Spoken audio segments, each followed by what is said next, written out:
이번에 키워드는 최순실, 정유라, 안민석입니다. 안민석 아직도 이제 5선 국회의원인데 네.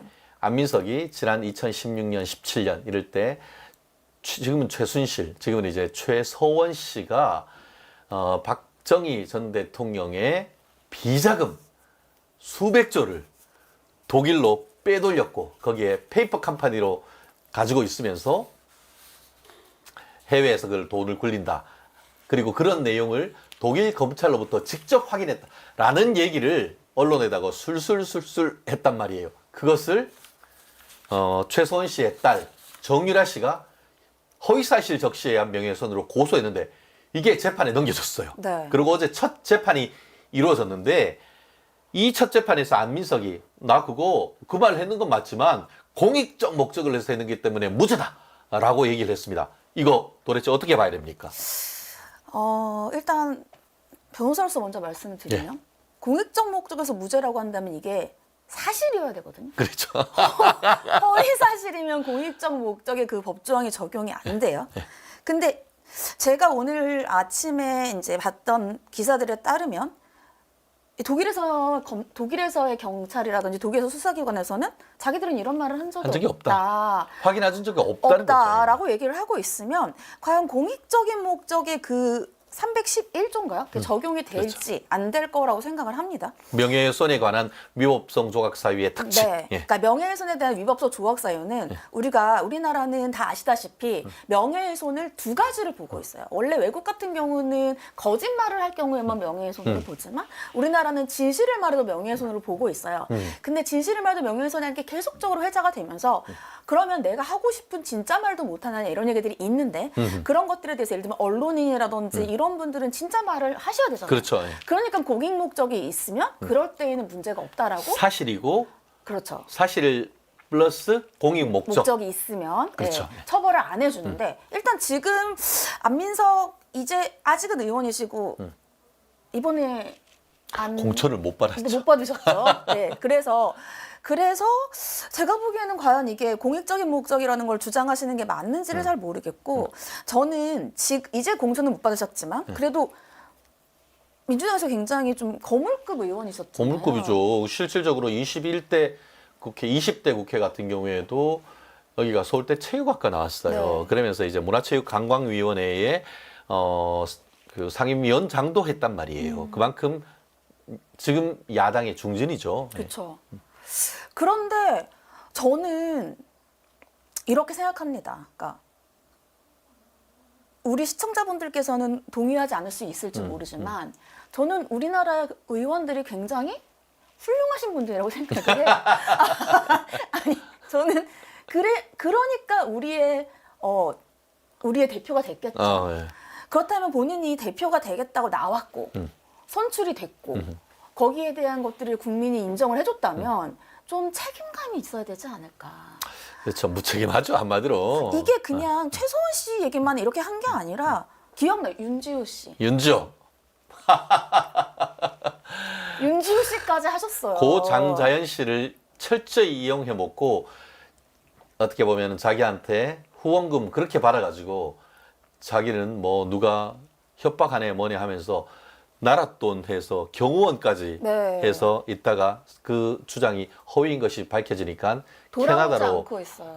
도망간 다음에 한국에 들어오지도 않고 아닙니까? 그래서 사람들이 안민석, 윤지호 데리고 와라고 하는 게 그거 아닙니까? 근데 이렇게 이게 진실이 아니라는 것들이 이제 판단이 되고 있잖아요. 그러면은 국민들한테 한 번이라도 사과라도 사과를 해야죠. 해야 되지 않을까라고 생각을 하는데 공천이 안 된 것을 타의적인 사과라고 생각하신다면 드릴 말씀은 없지만 저는 어차피 정치인은 이번 선거가 아니어도 다음 선거에 또 나오실 그렇죠. 수 있고 또 되실 수 있고 그렇다면 좀 진정성 있는 사과를 하셔야 되는 게 아닌가라는 생각이 듭니다. 그렇습니다. 실제로 지금 최 변호사님 말씀하신 것처럼 우리나라 명예훼손 체계에 있어서 어떤 언론의 자유를 보장하기 위해서 일정 부분 그 내용이 명예훼손 해당 사람한테 명예훼손적인 어떤 내용이 있다 하더라도 그것이 사실이고 그 사실을 보도하는 것이 공익적 목적이다라는 것이 인정받으면은 무죄입니다. 그런데 예외적으로 어떤 거있냐 하면은 그게 설령 사실이 아니다 하더라도 사실이라고 믿었을 만한 상당한 이유가 있는 케이스에서는 그게 허위 사실이라 하더라도 사실이라고 믿었을 상당한 이유가 있고 그 플러스 공익성이 인정되면은 허위 사실 적시에 의한 명예훼손 경우에도 무죄가 선고될 수는 있습니다. 그런데 그렇게 하려고 하면은 그러한 내용이 사실이라고 한 것을 확인하기 위한 치열한 어떤 취재가 있어야 되는 거예요. 한마디로 최순실 씨가 돌아가신 박근혜 대통령의 아버지 박정희 대통령의 비자금을 수조 원을 진짜 가지고 있다는 것을 확인했고 그것을 독일 검찰로부터도 가서 물어보니까 우리 최순실이라는 사람이 독일에 와가지고 페이퍼 컴퍼니를 수백 개를 가지고 있고 거기에 걸리는 걸 우리가 자금 흐름을 봤더니만 수조 원 내지는 300조 원이 있었다는 것을 검찰로부터 직접 확인한 정도 됐다고 하면은 그게 나중에 알고 봤더니만 그게 아니었네 라고 하더라도 면죄를 받을 수 있지만 지금 최 변호사님 말씀하신 것처럼 그럼 박정희 비자금이란 사실 자체가 없었고 그렇죠. 그리고 독일까지 가서 독일에서 난 뭐 했는지 진짜 저도 궁금해요. 궁금해요. 정말 궁금해. 내가 봤을 때 골프 쳤나? 모르지. 그거는 뭐 그러니까 예를 들어서 그런 거예요. 정말 가가지고 정말 그 후원금 받은 돈 가지고 가서 검찰 찾아다니면서 이게 그 협조를 구하면서 그런 부분을 받고 실제로 어떤 그 서류를 받아가지고 그런 걸 기반으로 해서 최순실이 독일에 가가지고 수백조 비자금 굴리면서 그거를 수백 개의 페이퍼 컴퍼니를 만들었다는 물적 인적 증거 등기부 등본이 있고 뭐 이런 게 있고 그걸 낼 정도가 됐다고 하면은 알고 봤더니만 그게 가짜 서류여서 그 정도라고 됐다고 하면 그래도 이게 그 비빌 언덕이 있는데 그런 거 하나도 없다는 거 아니에요. 아까 저는 조금 좀 부끄러운 게 우리나라가 이제 얼마나 국격이 상승했습니까? 네. 그런데 이제 우리나라 의원이 그 당시에는 이게 굉장히 큰 사건이었기 때문에 지금도 큰 사건이지만 그러면은 물어볼 수 있어요. 그러니까 저는 물어보는 거에 대해서 이상하다고 생각하는 게 아닌데 지금 독일 수사기관이 그런 적이 없다잖아요. 그러고 생각해 보세요. 수사 정보를 거꾸로 독일 국회의원이 우리 검찰이나 경찰에 수사 정보를 알려달라고 하면 알려주겠어요? 아니요. 그러니까 상식적으로 생각해 보면 되잖아요. 그러면 지금이라도 공익적 목적이다라고 얘기할 게 아니고 내가 독일 가서 독일 누구를 만났는데 이러이러한 서류를 나한테 주더라 해서 그 서류를 받거나 되죠, 그쵸? 그걸 공개를 해야지. 그것도 안 하면서 무조건 공익적 목적만 얘기할 것이 해가지고는 이게 무죄가 나옵니까? 아니잖아요. 공익적인 목적은 대상은 누굽니까? 저는 진짜 궁금해서 여쭤본. 그게 무슨 공익이냐고. 공익이라 하면은 공공의 이익인데 예. 과연 그 공공이 누구인지도 저는 사실 궁금하다라는 생각이 듭니다. 그렇습니다. 참 그렇기 때문에 이제 이 사안에 대해서 공소 사실을 부동의하니까 결국 박정희 대통령 비자금을 운영했는지 그리고 독일에 가서 페이퍼 컴퍼니를 운영했는지 확인해 줄 사람이 누구죠? 최순실 씨죠. 그래서 검찰이 어제 지금 뭐 징역을 살고 있는 최소원 씨를 증인으로 신청을 했다고 합니다. 아마 다음 기일에는 최서원 씨가 법정에 나와가지고 그동안 있었던 얘기를 아주 크게 얘기를 할 것이고 사회면 전면을 최순실 씨의 증언으로 지금 도배하지 않을까 싶은데 저는 참 궁금한 게 지금 안민석 의원의 변호인이 어떤 반대 신문을 할 것인지 저는 그게 참 궁금해요. 만약에 최 변호사님이 안민석 의원 변호사라고 하면은 최순실 씨한테 뭐 묻고 싶어요? 고민이 많을 것 같아요.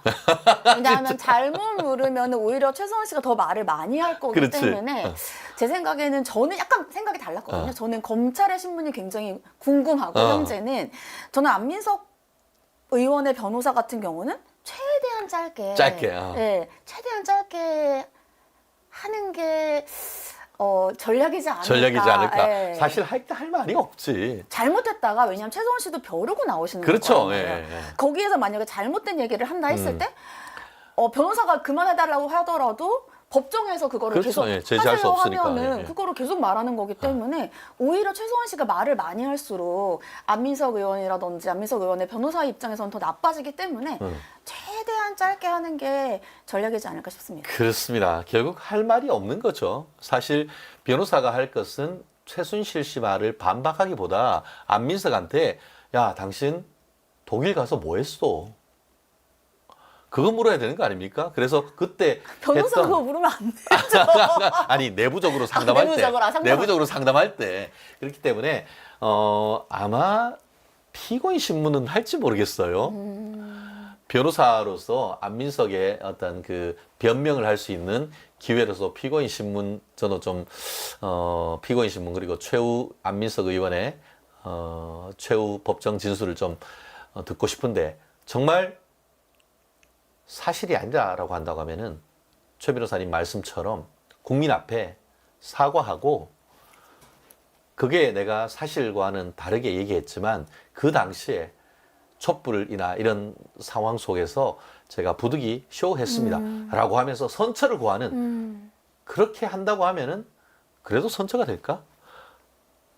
그러니까 이게 참 그러니까 연예인과 정치인의 그런 거는 비슷한 것 같아요. 네. 그러니까 계속해서 관심을 받아야 언론에 노출이 되고 그렇죠. 예. 언론에 노출이 돼야지 유명해지고 그렇죠. 유명해져야 해줘야 재선의 가능성이 높아지는 그렇죠. 거겠죠. 그래서 그런 것 때문에 어쩔 수 없었다고 차라리 솔직히 예, 얘기하면 그렇게, 예. 그러면은 지지자들은 이해를 할 수 있겠죠. 근데 이제 와가지고 아닌데 계속 이렇게 나는 잘 모르겠다라고 얘기를 하는 게 맞는 건지. 결국 지난 탄핵 과정에서 박근혜 전 대통령을 탄핵시키는 상당히 중요한 역할을 안민석 의원이 했고 마치 안민석은 탄핵 사태의 홍위병 같은 얘기를 했단 말이에요. 그러면서 최서원 씨를 악마화했고 근데 알고 봤더니만 그게 다 뻥이야.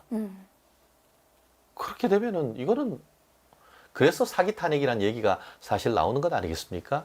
물론 뭐 헌법재판소에서 최종적인 판단을 했기 때문에 그 판단은 존중을 해야 됩니다만 우리가 이 시간에 또 안민석 의원의 명예훼손건에 대해서 얘기하는 정치적 맥락은 탄핵이라고 하는 이런 사태 속에서 상당히 많은 혹세무민의 거짓말을 국민들이 믿고 그것을 통해 가지고 최소원 씨가 박근혜 전 대통령 뒤에서 조종을 했는 듯한 그런 것이 굉장히 큰 어떤 그 탄핵의 빌미가 됐다라는 점에서 이 부분에 대한 하나하나 진실을 밝혀간다는 그런 어떤 역사적 맥락이 있는 사건이기 때문에 저희가 이 사건을 다루는 것 같습니다. 물론 아직까지 지금까지는 드러나지 않았지만 또 다음 재판에 안민석이 여기 있다라고 나올 수도 있어요.